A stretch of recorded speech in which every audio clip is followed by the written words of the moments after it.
ইংরেজি নতুন বছর 2026-এর শুভেচ্ছা। Happy new year. আমন্ত্রণ জানাচ্ছি খেলাধুলা বিষয়ক আমাদের নিয়মিত আয়োজন এটিএন স্পোর্টস হাইলাইটসে। আপনাদের সাথে আছি আমি S M Abdul Shakur.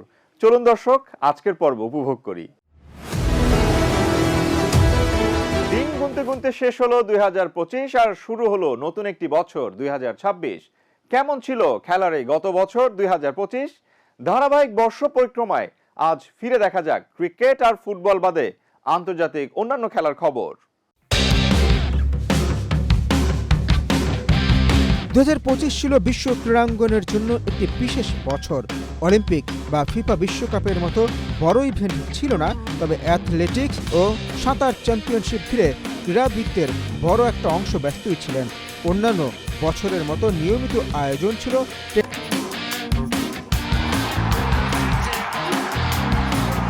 Tennis পুরুষদের গ্র্যান্ড স্লাম আধিপত্য দেখিয়েছেন ইয়ানিক সিনার ও কার্লোস আলকারাজ। 4টি গ্র্যান্ড স্ল্যামের সবকটি ফাইনালে খেলে সিনার জিতেছেন অস্ট্রেলিয়ান ওপেন ও উইম্বলডন।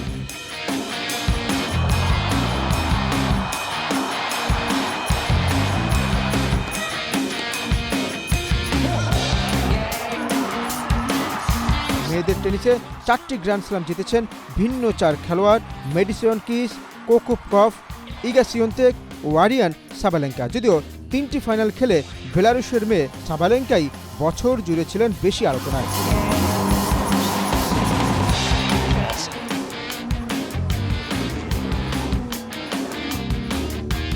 অন্যদিকে ফর্মুলা 1 ম্যাক্স ভার্স্টাপেনের টানা 4 বছরের আধিপত্য ভেঙে নতুন বিশ্ব চ্যাম্পিয়ন হয়েছে লাভো নরিস। আবুধাবি গ্রাপরা জিতে তিনি ম্যাকলারেনকে 2008 সালের পর প্রথম শিরোপা এনে দেন। 2022 সালে লুইস হ্যামিল্টনের পর ব্রিটেনে পেয়েছে প্রথম চ্যাম্পিয়ন। অ্যাথলেটিক্স ট্র্যাকে পাওয়া গেছে নতুন দ্রুততম মানব ও মানবী। দ্রুততম মানব হয়েছেন জ্যামাইকার অবলিক সেভিন, আর দ্রুততম মানবী যুক্তরাষ্ট্রের মেলিসা জেফারসন উডেন।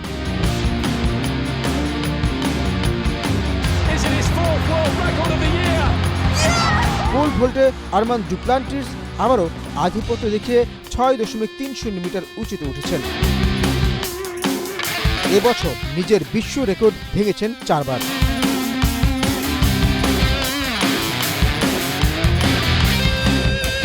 নতুনত্ব এসেছে ক্রীড়া প্রশাসনে। খেলার দুনিয়ায় সবচেয়ে প্রভাবশালী পদ হিসেবে পরিচিত আন্তর্জাতিক অলিম্পিক কমিটির সভাপতির চেয়ারে বসেছেন জিম্বাবুয়ের ক্রিস্টি কভেন্ট্রি। আইওসির 131 বছরের ইতিহাসে তিনিই প্রথম নারী ও আফ্রিকার সভাপতি।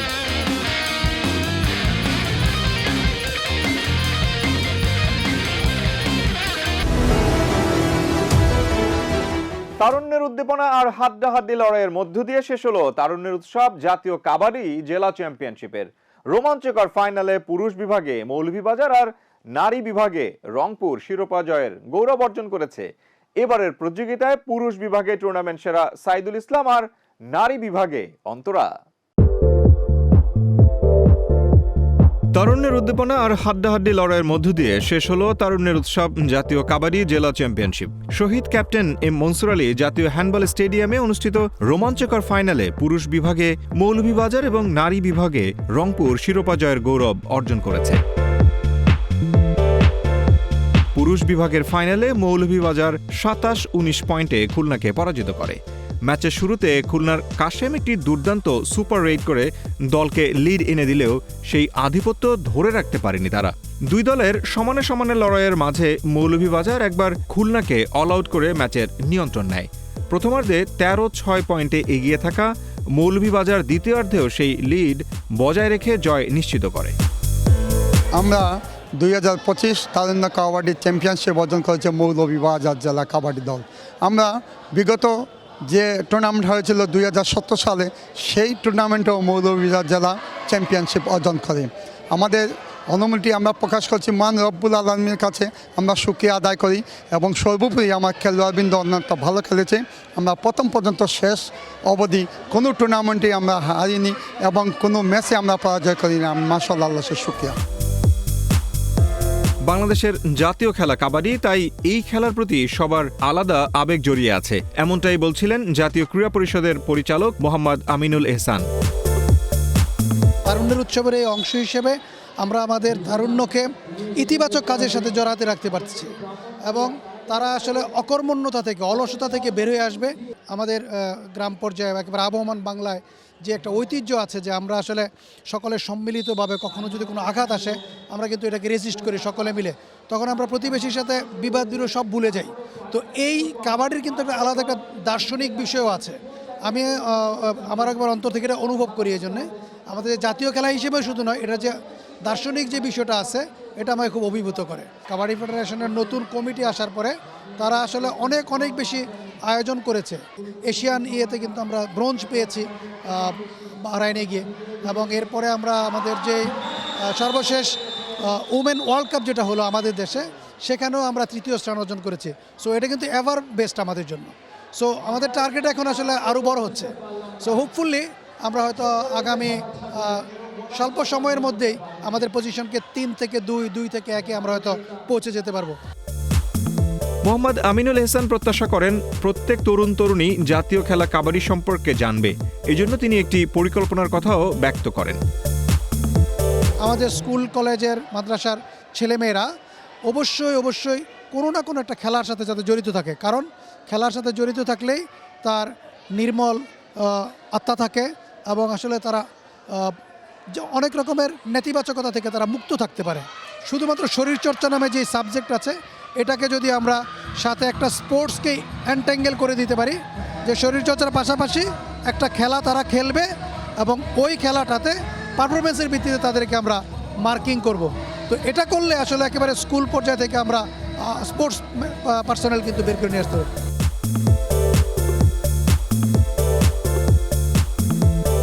নারী বিভাগের ফাইনালে রংপুরের মুখোমুখি হয়েছিল ব্রাহ্মণবাড়িয়া। শুরু থেকেই আক্রমণাত্মক খেলা খেলে প্রথমার্ধ শেষে 23-15 পয়েন্টে এগিয়ে ছিল রংপুর। দ্বিতীয় ভাগে ব্রাহ্মণবাড়িয়া ঘুরে দাঁড়ানোর চেষ্টা করে ম্যাচে উত্তেজনা ছড়ালেও শেষ পর্যন্ত 41-35 পয়েন্টে জয় নিয়ে মাঠ ছাড়ে রংপুরের মেয়েরা। আমরা প্রথমেই ধন্যবাদ দেব কাবাডি ফেডারেশনকে, কারণ স্যাররা এত সুন্দর আয়োজন করেছে আমাদের জন্য। স্যাররা আসলে এত সুন্দর আয়োজন না করলে আমরা হয়তো বা এই দিনটা দেখতে পাইতাম না। আর বিশেষ করে ধন্যবাদ দেবো আমাদের রংপুর জেলার কোচকে, সোহেল রানা। আর এবার প্রথমবারের মতো রংপুর জেলা এই মঞ্চ থেকে ট্রফি গ্রহণ করলো, তারপর আবার চ্যাম্পিয়ন ট্রফি। আমরা অনেক খুশি। ফাইনাল শেষে বিজয়ীদের হাতে পুরস্কার তুলে দেন জাতীয় ক্রীড়া পরিষদের পরিচালক ক্রীড়া মোহাম্মদ আমিনুল এহসান। বিশেষ অতিথি হিসেবে উপস্থিত ছিলেন ক্যাপিটালস কিডস ক্রিকেট লন্ডনের প্রধান নির্বাহী শহীদুল আলম রতন এবং কাবাডি ফেডারেশনের সাধারণ সম্পাদক SM নেওয়াজ সোহাগ। এবারের প্রতিযোগিতায় পুরুষ বিভাগে টুর্নামেন্টের সেরা মৌলভীবাজারের শহীদুল ইসলাম আর নারী বিভাগে রংপুরের অন্তরা। পুরুষ বিভাগে সেরা রেইডার খুলনার আবুল কাশেম আর নারী বিভাগে ব্রাহ্মণবাড়িয়ার নাহিদা। পুরুষ বিভাগে সেরা ডিফেন্ডার হয়েছেন মৌলভীবাজারের তারেক এবং নারী বিভাগে রংপুরের Rozina.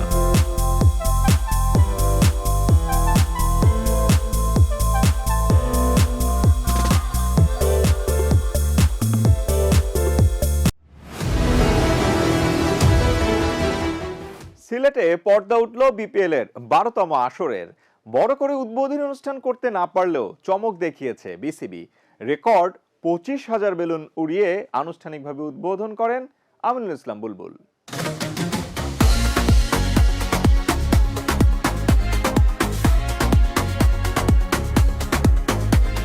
Celebrate, enjoy and play best cricket.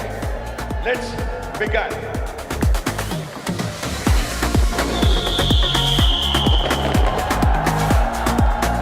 সিলেটের আকাশে 25,000 বেলুন উড়িয়ে উদ্বোধন করা হয় বিপিএল এর দ্বাদশ আসরের সিলেট পর্ব।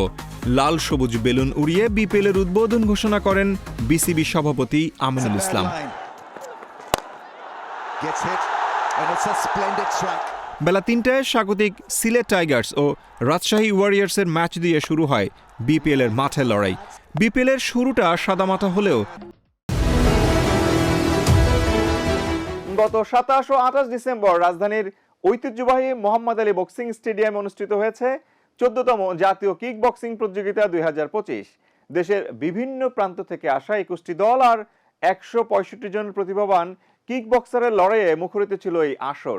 এ সময় বাংলাদেশ কিক বক্সিং অ্যাসোসিয়েশনের সভাপতি ইশতিয়াক আবিদিন বলেন, আমরা জেলা পর্যায়ে best of the best competition আয়োজন করতে চাই।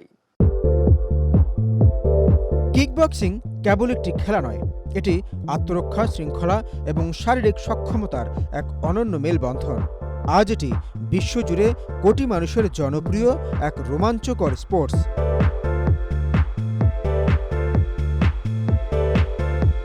বাংলাদেশেও কিক বক্সিংয়ের জনপ্রিয়তা দিন দিন বাড়ছে।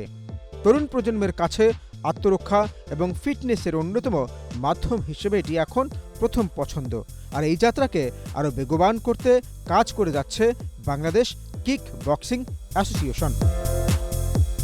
বেশ কিছুদিন থেকে আমরা এটা নিয়ে চিন্তা করছি, আর আমিও দায়িত্ব পালন করতে শুরু করেছি মাত্র 5-6 মাস থেকে। তো সেই দিক থেকে শুরু করতে গিয়ে আমরা 5-6 মাসের ভিতরেই প্রথমেই আমরা বিভিন্ন জেলাওয়ারি ট্রেনিংয়ের কাজটা করেছি। তারপরে ওইটা শেষ করার পরে আমরা এই ডিসেম্বর মাসে আমরা 14তম জাতীয় কিক বক্সিং প্রতিযোগিতা দিলাম, এটা ন্যাশনাল লেভেলে। এবার এখানে 19টা দল পার্টিসিপেট করেছে। তো এরপরে আমাদের প্ল্যান আছে যে বেস্ট অফ দ্য বেস্ট যারা, তাদেরকে নিয়ে আরও কিছু টুর্নামেন্ট করা, ছোট ছোট করে জেলাওয়ারি। গত 27 ও 28 ডিসেম্বর রাজধানীর ঐতিহ্যবাহী মোহাম্মদ আলী বক্সিং স্টেডিয়ামে অনুষ্ঠিত হয়েছে 14তম জাতীয় কিক বক্সিং প্রতিযোগিতা 2025। দেশের বিভিন্ন প্রান্ত থেকে আসা 21টি দল এবং 165 জন প্রতিভাবান কিক বক্সারদের লড়াইয়ে মুখরিত ছিল এই আসর। প্রতিযোগিতায় প্রধান অতিথি হিসেবে উপস্থিত ছিলেন অ্যাসোসিয়েশনের সভাপতি ইশতিয়াক আবিদিন। তিনি জানান, দেশের কিক বক্সারদের আন্তর্জাতিক মানে উন্নতি করতে ট্রেনিং ক্যাম্প পরিচালনা করছি। আমাদের সবচেয়ে বেশি যে জিনিসটা দরকার সেটা হচ্ছে আমাদের অ্যাওয়ারনেসটা ক্রিয়েট করা দরকার মানুষের ভিতরে, যে আসলে এই খেলাধুলা তো অবশ্যই অনেক ধরনের মানুষকে বিপদ থেকে সুপথে রাখে। তো সেদিক থেকে চিন্তা করলে খেলাধুলার এবং এটাতে সেলফ ডিফেন্সটাও হয়। তো আমি সেদিক থেকে প্রতি পেরেন্টস বা বাচ্চাদেরকে বলবো যে বাবা মারাও যেন তাদেরকে উৎসাহিত করে। বাংলাদেশ কিক বক্সিং অ্যাসোসিয়েশনের নতুন কমিটি দায়িত্ব নিয়েই অভাবনীয় সাফল্য দেখিয়েছে। শৃঙ্খলার এক মেলবন্ধন তৈরি করেছে খেলোয়াড়, কর্মকর্তা ও প্রশিক্ষকদের মধ্যে। বৈশ্বিক পরিমণ্ডলে উপযোগী করে গড়ে তুলতে বক্সারদের বিদেশের মাটিতে খেলার সুযোগ তৈরির পরিকল্পনা করছে অ্যাসোসিয়েশনের সভাপতি। অনেকে জানেই না আমাদের দেশে এ ধরনের একটা খেলাধুলা আছে। তো সেদিক থেকে চিন্তা করলে আমরা শুরু করেছি। আমার বিশ্বাস আস্তে আস্তে আরও অনেক যারা ক্রীড়ানুরাগী তারাও এগিয়ে আসবে এবং আমরা সাহায্য সহযোগিতা পাবো। At the same time national লেভেলেও তো আমাদেরকে এনএসসি থেকে যথেষ্ট সহযোগিতা দেওয়া হয়। তো সেখান থেকে যখন দেখবে যে এই স্পোর্টসটা ভালো করছে, আমরা হয়তোবা বিদেশ থেকেও কিছু ফান্ডিং চেষ্টা করব পাওয়ার, এবং এনএসসি থেকেও আমরা আরও উদার মনোভাব আশা করছি।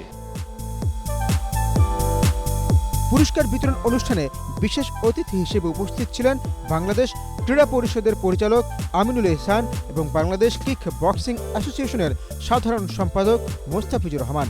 এবারের প্রতিযোগিতায় 7টি স্বর্ণ, 6টি রৌপ্য ও 7টি ব্রোঞ্জ পদক জিতে প্রথম রানার আপ বাংলাদেশ, আনসার ও ভিটিভি। এবারের আসরে সব আলো কেড়ে নিয়েছে ময়মনসিংহের অকুতোভয় কিক বক্সাররা। অসাধারণ রণকৌশল আর মানসিক দৃঢ়তায় ময়মনসিংহ জেলা 8টি স্বর্ণ, 8টি রৌপ্য ও 10টি ব্রোঞ্জ পদক জিতে দেশের শীর্ষ থেকে চ্যাম্পিয়ন হওয়ার গৌরব অর্জন করেছে।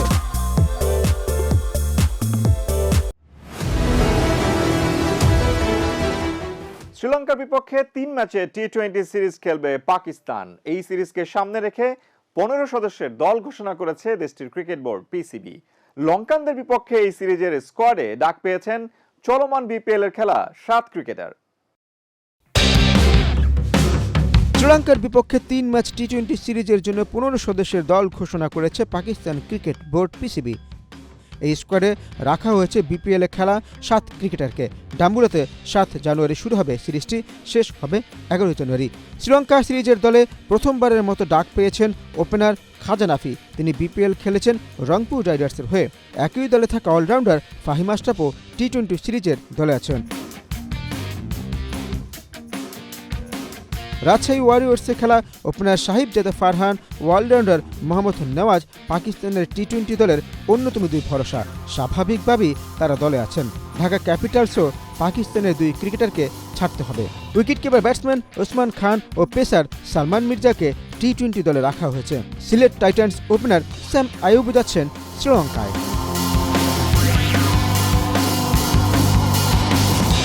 এবার আমাদের নিয়মিত আয়োজন স্পোর্টস হাইলাইটস। দেশের ক্রিকেট এখন ব্যস্ত বিপিএল নিয়ে। এসবের মধ্যে নতুন টুর্নামেন্টের ঘোষণা দিয়েছে বাংলাদেশ ক্রিকেট বোর্ড বিসিবি। বিসিবির তরফ থেকে জানানো হয়েছে, বিপিএল ও প্রথম বিভাগে যেসব ক্রিকেটাররা দল পাননি তাদের নিয়ে আগামী বছর অনুষ্ঠিত হবে এই টুর্নামেন্ট। লিগের নাম দেওয়া হয়েছে সোনার বাংলা পাথওয়ে টি-20 ক্রিকেট লিগ। 2026 ফুটবল বিশ্বকাপের টিকিট বিক্রি নিয়ে উত্তেজনা ভিন্ন মাত্রায় স্পর্শ করেছে। ফিফার দেয়া তথ্য অনুযায়ী বিশ্বকাপের চলমান র্যান্ডম সিলেকশন ড্র টিকিটিং পর্ব অর্ধেক সময় পেরোতেই নতুন রেকর্ড গড়েছে। এখনো পর্যন্ত 200টিরও বেশি দেশের সমর্থকদের কাছ থেকে জমা পড়েছে 15 কোটিরও বেশি টিকিটের আবেদন। শ্রীলঙ্কা জাতীয় ক্রিকেট দলের পেস বোলিং পরামর্শক হিসেবে নিয়োগ পেয়েছেন দেশটির কিংবদন্তি ক্রিকেটার লাসিথ মালিঙ্গা। স্বল্প মেয়াদী চুক্তিতে 1 মাসের জন্য উত্তরসূরিদের জন্য কাজ করবেন সাবেক এই ফাস্ট বোলার। মালিঙ্গা ইতিমধ্যে দায়িত্ব পালন শুরু করলেও তাকে নিয়োগ দেওয়ার বিষয়টি নিশ্চিত করেছে Sri Lanka cricket board SLC. Aston ভিলাকে উড়িয়ে দিল আর্সেনাল। 4 গোলের দাপটে জয়ে প্রথমার্ধে আইসিসি টি-20 ক্রিকেট বিশ্বকাপকে সামনে রেখে দল ঘোষণা করেছে ইংল্যান্ড। ঘোষিত প্রাথমিক স্কোয়াডে জায়গা পেয়েছেন জফরা আর্চারও, যদিও এখনো চোটে ভুগছেন এই গতি তারকা। 2026 টি-20 বিশ্বকাপের জন্য ঘোষিত প্রাথমিক দলে আর্চারের নাম রেখেছে ইংল্যান্ড ও ওয়েলস ক্রিকেট বোর্ড ইসিবি। দেখতে দেখতে আমরা এখন এটিএন স্পোর্টস হাইলাইটসের একেবারে শেষ প্রান্তে। অনুষ্ঠান নিয়ে যদি আপনার কোনো প্রশ্ন কিংবা মতামত থাকে বা নতুন বছরে আরো কিভাবে দেখতে চান আমাদের আয়োজন, তবে স্ক্রিনে দেখানো ইমেল অ্যাড্রেস কিংবা ফোন নাম্বারে জানাতে পারেন। নিজে ভালো থাকুন, ভালো রাখুন আপনার চারপাশ, আর ভালোবাসুন আপনার দেশকে। আল্লাহ হাফেজ।